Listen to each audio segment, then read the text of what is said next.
बंधुगण देखंतु ये वैकेंसी आपणकर आसीची Delhi subordinate services selection board बा DSSB तरफ सर्वमोट 5000 रु अधिक आपणक पई lower divisional clerk junior assistant stenographer junior stenographer lower division clerk cum typist रो बहुत सारा वैकेंसी आपणक पई आसीची ता सहित ओडिशा सरकारଙ୍କର ଅଧୀନରେ ଆପଣଙ୍କ ପାଇଁ ଷ୍ଟାଟିଷ୍ଟିକାଲ ଆସିଷ୍ଟାଣ୍ଟ ବା ଏସ୍ଏ ର ନିଯୁକ୍ତି ଆପଣଙ୍କ ପାଇଁ ଆସିଛି ଏବଂ ତା ସହିତ ସେଣ୍ଟ୍ରାଲ ୟୁନିଭର୍ସିଟି ତରଫରୁ ମଧ୍ୟ ଭେକେନ୍ସି ଆପଣଙ୍କ ପାଇଁ ଆସିଛି ଏବଂ ଇଗ୍ନୁରେ ଆପଣ କେମିତି +3 ତା ସହିତ ପିଜି ଆଡମିସନ କରିବେ ବିଏଡ୍ ଆଡମିସନ ତା ସମ୍ପର୍କରେ ମଧ୍ୟ ମୁଁ ଆପଣଙ୍କୁ ଏଥିରେ କହିବି ତ ଭିଡ଼ିଓଟି ଆପଣଙ୍କ ପାଇଁ ବହୁତ ହି ଇନଫର୍ମେଟିଭ ରହିବ କମ୍ପ୍ଲିଟଲି ଦେଖିବେ ଯୋଉଦ୍ୱାରା କି ଡାଉଟ୍ ବୋଲି ଆପଣଙ୍କର କିଛି ରହିବନି ଆଉ ଲାଇକ୍ ଆଉ ସେୟାର କରିବା ପାଇଁ ଭୁଲିବେନି ସବୁ ସାଙ୍ଗମାନଙ୍କୁ ଜଣେଇଦେବେ କାହିଁକି ଦେଖନ୍ତୁ ବର୍ତ୍ତମାନ ସବୁ ଜାଗାରେ ଆପଣଙ୍କର ମିନିମମ୍ କ୍ୱାଲିଫିକେସନ୍ ବହୁତ ସାରା ଜବ୍ସ ମାନଙ୍କରେ +3 ମାଗୁଛି ପିଜି ମାଗୁଛି ତ ଆପଣମାନେ ରେଗୁଲାର ମୋଡରେ ଏବେ ଆଉ କରିପାରିବେନି ସ୍କୁଲ ଆଉ କଲେଜକୁ ଯିବେ କି ଯିବେନି ତ ଆପଣ ଘରେ ବସିକି ଆପଣମାନେ +3 କିମ୍ବା ପିଜି କରିପାରିବେ କରିଦିଅନ୍ତୁ ବହୁତ ଅଳ୍ପ ଟଙ୍କାରେ ଘରେ ବସିକି ଆପଣମାନେ କରିଦେବେ ଖାଲି ପରୀକ୍ଷା ଦେବା ପାଇଁ ଯିବେ କିଛି ପଢ଼ାପଢ଼ି ଦରକାର ନାହିଁ ଖାଲି ଖାତା ଭର୍ତ୍ତି କଲେ ଆପଣଙ୍କର ହେଲା ସାଙ୍ଗମାନଙ୍କୁ ସେୟାର କରିବା ପାଇଁ ଭୁଲିବେନି ତା ସହିତ 50%ର ସ୍କଲାରସିପ୍ ମଧ୍ୟ ଆପଣଙ୍କୁ ମିଳିବ ঠিক ଅଛି ଫାଷ୍ଟ ଅଫ୍ ଅଲ୍ ମୁଁ ଆପଣଙ୍କୁ ଭେକେନ୍ସି ସମ୍ପର୍କରେ କହିବି ଆଗ ମୁଁ ଇଗ୍ନୁ ସମ୍ପର୍କରେ କହିଦିଏ ଦେଖନ୍ତୁ ଆପଣ ଯାହା କିଛି ବି ପଢ଼ିବେ ନା ଦୁଇଟା ମୋଡ଼ରେ ଆପଣଙ୍କର ପଢ଼ିପାରିବେ ରାଇଟ୍ ନମ୍ବର ୱାନ୍ ଆପଣଙ୍କର ହେଉଛି ରେଗୁଲାର ମୋଡ୍ ଆଉ ଗୋଟେ ହେଉଛି ଆପଣଙ୍କର ଡିଷ୍ଟାନ୍ସ ମୋଡ୍ ରେଗୁଲାର ମାନେ କ'ଣ ଯୋଉଠି ଆପଣଙ୍କୁ କଲେଜକୁ ଯିବା ପାଇଁ ପଡ଼ିବ ତାକୁ ରେଗୁଲାର ବୋଲି କୁହାଯାଏ ଆଟେଣ୍ଡାନ୍ସ ଦରକାର ବଟ୍ ଡିଷ୍ଟାନ୍ସ କହିଲେ କ'ଣ ଯୋଉଟାକୁ ପଢ଼ିବା ପାଇଁ ଆପଣଙ୍କୁ କଲେଜକୁ ଯିବା ପାଇଁ ପଡ଼ିବନି ଖାଲି ପରୀକ୍ଷା ଦେବା ପାଇଁ ଆପଣ ଯିବେ ତ ଡିଷ୍ଟାନ୍ସ ମୋଡରେ ଆମର ଖାସ କରିକି ଓଡ଼ିଶାରେ କହିବି ଯଦି ଭାରତରେ ବି ଇଗ୍ନୁ ଅଛି ଆପଣଙ୍କର କିମ୍ବା ଓଡ଼ିଶାରେ ଆମର OSOU ଥିଲା ତ OSOUରେ ବର୍ତ୍ତମାନ ଆଡମିସନ ଚାଲିନି ବଟ୍ ଇଗ୍ନୁରେ ଆପଣଙ୍କର 2024 ପାଇଁ ଆଡମିସନ ଚାଲିଛି ଆପଣ ଚାହିଁଲେ +3 ପାଇଁ ଆଡମିସନ କରିପାରିବେ କିମ୍ବା ପିଜି ପାଇଁ ଆଡମିସନ କରିପାରିବେ ଡିଫରେନ୍ସ କ'ଣ ଇଗ୍ନୁ ଆଉ OSOUର OSOUରେ ଆପଣ ଖାଲି ଓଡ଼ିଆରେ ପଢ଼ିପାରିବେ ଯାହା କିଛି ବି ପଢ଼ିବେ ଓଡ଼ିଆରେ ପଢ଼ିବେ ପଲିଟିକାଲ ସାଇନ୍ସ ଓଡ଼ିଆ ଯାହା ବି ପଢ଼େ ଓଡ଼ିଆରେ ବଟ୍ ଇଗ୍ନୁରେ ଓଡ଼ିଆ ନାହିଁ ଇଗ୍ନୁରେ ଆପଣ ଆଇଦର ହିନ୍ଦୀରେ ପଢ଼ିବେ କିମ୍ବା ଇଂରାଜୀରେ ପଢ଼ିବେ ମାନେ କ'ଣ ଯାହା କିଛି ବି ଆପଣ ଖାତାରେ ଲେଖିବେ ନା ସବୁ ଆପଣ ହିନ୍ଦୀରେ ଲେଖିବେ ନହେଲେ ଇଂରାଜୀରେ ଆପଣଙ୍କୁ ଗୋଟେ ବେଷ୍ଟ ଆଇଡ଼ିଆ ଦେବି ଯେଉଁମାନେ +3 ଆପଣଙ୍କର ପଢ଼ିବେ ନା ଠିକ୍ ଅଛି ଯେଉଁମାନେ +3 ଆଡମିସନ କରିବେ ଗୋଟେ କାମ କରିବେ ଗ୍ରାଜୁଏସନରେ ହିନ୍ଦୀ ଗୋଟିଏ ସବଜେକ୍ଟ ଆପଣ ରଖିଦେବେ ହିନ୍ଦୀ ବେନିଫିଟ୍ସ କ'ଣ ହବ ଦେଖନ୍ତୁ +3 ଆପଣଙ୍କର ଯୋଉ ସବଜେକ୍ଟରେ କିମ୍ବା ଯୋଉ ଅନର୍ସରେ କମ୍ପ୍ଲିଟ୍ କରିବେ ସେ ଅନର୍ସରେ କମ୍ପ୍ଲିଟ୍ କରିଦେଲେ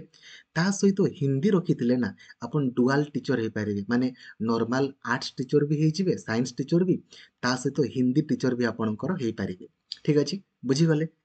କେମିତି ଆଡମିସନ କରିବେ ସର୍ଚ୍ଚ କରିବେ ଗୁଗଲରେ ଇଗ୍ନୁ ଆଡମିସନ ଗଲା ପରେ ଏଇଠି ଆପଣ ଦେଖିବେ ଆପଣଙ୍କର ପ୍ରୋଗ୍ରାମ ଇନଫର୍ମେସନ ରହିଛି ତ ଏଇ ପ୍ରୋଗ୍ରାମ ଇନଫର୍ମେସନକୁ ଆପଣ ଯିବେ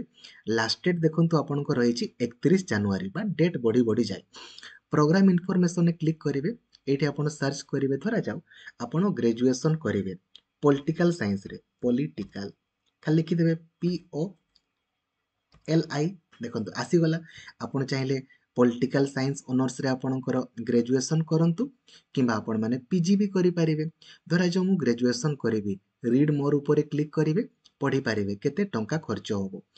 +2 ଖାଲି ପାସ୍ କରିଥିଲେ ପକେଇ ପାରିବେ 4700 ଟଙ୍କା ଆପଣଙ୍କର ଖର୍ଚ୍ଚ ହେବ ବର୍ଷକୁ 3 ବର୍ଷ ପାଇଁ 4700 ଗୁଣନ 3 ଆପଣ କରିଦେବେ ଆପଣଙ୍କର ହେଇଗଲା ବୁଝିଗଲେ କିଛି ଅସୁବିଧା ନାହିଁ ଆଉ ଡିଟେଲ ମଧ୍ୟ ଆପଣମାନେ ପଢ଼ିପାରିବେ ସେଇଭଳିଆ ପିଜି ମଧ୍ୟ ଏବେ ଇଗ୍ନୁ ବିଏଡ୍ ପାଇଁ ଆପ୍ଲାଏ ଚାଲିଛି 31 ଡିସେମ୍ବର ଆପଣଙ୍କର IGNOU ବିଏଡ୍ର last date IGNOU BEd ଖାଲି ଯେଉଁମାନେ +3 କମ୍ପ୍ଲିଟ୍ କରିଥିବେ ତା ସହିତ ସିଟି ବି ଆପଣଙ୍କର କମ୍ପ୍ଲିଟ୍ କରିଥିବେ ସେମାନେ ଇଗ୍ନୁ ବିଏଡ୍ ଆପ୍ଲାଏ କରିପାରିବେ ସାଙ୍ଗମାନଙ୍କୁ ଜଣାଇ ଦିଅନ୍ତୁ ଏ ବିଷୟରେ ଦେନ୍ ଡିସ୍କସନ୍ କରିବା ଓଡ଼ିଶା ଷ୍ଟାଫ୍ ସିଲେକ୍ସନ୍ କମିଶନ ବା OSSC ତରଫରୁ ଗତକାଲି ଆପଣଙ୍କ ପାଇଁ ଷ୍ଟାଟିଷ୍ଟିକାଲ ଆସିଷ୍ଟାଣ୍ଟର ନିଯୁକ୍ତି ଆପଣଙ୍କ ପାଇଁ ଆସିଛି ଆପଣ ଡେଡିକେଟେଡଲି ପଢ଼ିବା ପାଇଁ ଚାହୁଁଥିଲେ ନା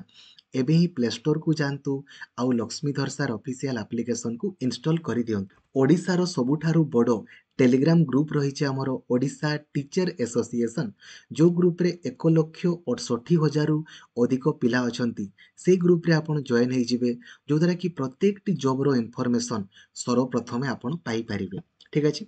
बंधुगण देखंतु यार ऑनलाइन अप्लाई आपण 3 जनवरी पाखरु करि परिबे। लास्ट डेट आपणकर 2 फेब्रुआरी रही। ठीक अछि पोस्ट टोटाल आपणकर 35 टी रही स्टैटिस्टिकल असिस्टेंट पाई दरमा आपणकर बहुत अधिकार रही रेगुलर दरमा आपण माने पाइबे। ठीक अछि एबे देखंतु एथिरे क्वालिफिकेशन आपणकर कोन दरकार एज लिमिट जेहेतु 2023 रे वैकेंसी गुड़ा बाहरी गला देन 2023 रे बाहरले बहुत भलो नहले एज लिमिट कोन हबो कारी को जणा नै। मिनिमम बयस 21 वर्ष होइथिबो मैक्सिमम 38 किंतु एसटी एससी एससीबीसी सब लेडीज मानकर 5 वर्ष बढ़ी जीवो तो 21 रु 43 वर्ष भितर थिले अप्लाई करि परिबे। आउ कोन ना आपण खाली जदी +3 पढिचंती आर्ट्स रे किमा साइंस रे किमा कॉमर्स रे किंतु आपणकर +3 सर्टिफिकेट रे देखंतु किमा मार्कशीट रे जदि मैथमेटिक्स बोली गुटे सब्जेक्ट थिला किछि पिला कहबे सर मोर इलेक्टिव अछि मेजर इलेक्टिव वगैरह वगैरह किछि भी थाओ एक्स वाई जेड ऑनर्स थाओ इलेक्टिव थाओ फिलेक्टिव थाओ किछि नै आपणकर मार्कशीट लेखा हेतिबा दरकार जे आपण मैथमेटिक्स बोली +3 रे +2 नै +3 मार्कशीट लेखा हेछि कि मैथमेटिक्स किंबा बिजनेस मैथमेटिक्स किंबा स्टैटिस्टिक्स किंबा कंप्यूटर एप्लीकेशन किंबा फिजिक्स किंबा इकोनॉमिक्स किंबा एप्लाइड इकोनॉमी किंबा agriculture economy agriculture statistics then आपण अप्लाई करि परिबे। ठीक अछि अप्लाई करिया पई कोनोसी भी टंका आपन को देबाकू पड़िबोनी आपण माने बिल्कुल फ्री अप्लाई करिवे।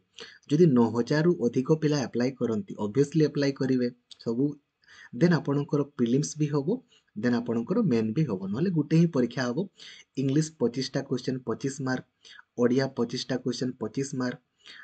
जीके 50 टा क्वेश्चन 50 मार्क देन देखो गुटे दिन रे परीक्षा हबो 6 घंटा परीक्षा आपणकर रहिछि देन सर्टिफिकेट वेरिफिकेशन हबो आ ठीक अछि आपण माने याकू पढी दे पारिबे डिटेल सिलेबस एथिरे मेंशन अछि। देन परवर्ती वैकेंसी आड़ को आपण को जिबा D triple S B first of all कहया पई चाहिबी देखो जेमिति हमरो ओएसएससी रे अप्लाई कले आपण ओडिसा रे चाकरी करंती ओडिसा रे परीक्षा देबा पई पड़े और ट्रिपल एससी रे अप्लाई कले ओडिसा रे आपण चाकरी करिवे ओडिसा रे ही परीक्षा हुए सेमिति डी ट्रिपल एस बी रे जदि आपण अप्लाई करिवे ना चाकरी आपणकर दिल्ली रे हबो आउ आपणकर परीक्षा मध्य दिल्ली रे हबो तो जदि आपण देई पारिबे परीक्षा दिल्ली रे देन अप्लाई करंतु सब फ्री बिल्कुल फ्री रे आपण अप्लाई करिवे कोनोसी भी टंका पड़िबो नाही। ठीक अछि आउ पोस्टिंग मध्य दिल्ली रे आपणकर हबो आपण सिंपली गूगल सर्च करिवे आपणकर डी ट्रिपल एस बी जेंति सर्च करिवे जो D triple S B vacancy लेखा हिची या ऊपर क्लिक करिवे। ठीक अछि एटा देखंतु गतकाली दुईटी नोटिफिकेशन आपणको पई रिलीज करा हिची दुईटी आपण डाउनलोड ऊपर क्लिक करके ओपन करिवे। ठीक अछि हैला आसंतु आगु मु आपणकर कहया पई चाहिबी यार ऑनलाइन अप्लाई 9 जनवरी पाखरु आरंभ होबो 7 फेब्रुआरी आपणको लास्ट डेट रहिची एथिरे देखंतु एटा 108 टी पोस्ट अछि आउ गुटे मु आपणको देखिया पई चाहिबी देखंतु। ठीक अछि एथिरे देखंतु बहुत सारा पदवी पाखा पाखी आपणकर सर्वमोट रहिची देखंतु 2354 टी आपणकर पदवी रहिची हैला आसंतु मु क्वालिफिकेशन संपर्क रे कहि देबी आगो जूनियर असिस्टेंट पई क्वालिफिकेशन होची खाली +2 पास करिथिबे ता सहित आपनको टाइपिंग स्पीड आसुथिबो। ठीक अछि इंग्रजी रे हो किमा हिंदी रे हो। ठीक अछि जदि आपनको टाइपिंग स्पीड आसुची अप्लाई करि पाए देखंतु 1672 टी पदवी रहिची 1672 जूनियर असिस्टेंट पई आपण अप्लाई करि परिबे ना दरमा देखंतु आपनको एतकी मिलिबो बयस 18 रु 27 वर्ष हेतिबा दरकार 18 रु 27 तापरे स्टेनोग्राफर पई स्टेनोग्राफी आसुथिबा दरकार से भलिया लोअर डिविजनल क्लार्क पई खाली +2 पास करिथिबे ता सहित टाइपिंग आसुथिबो आपणकर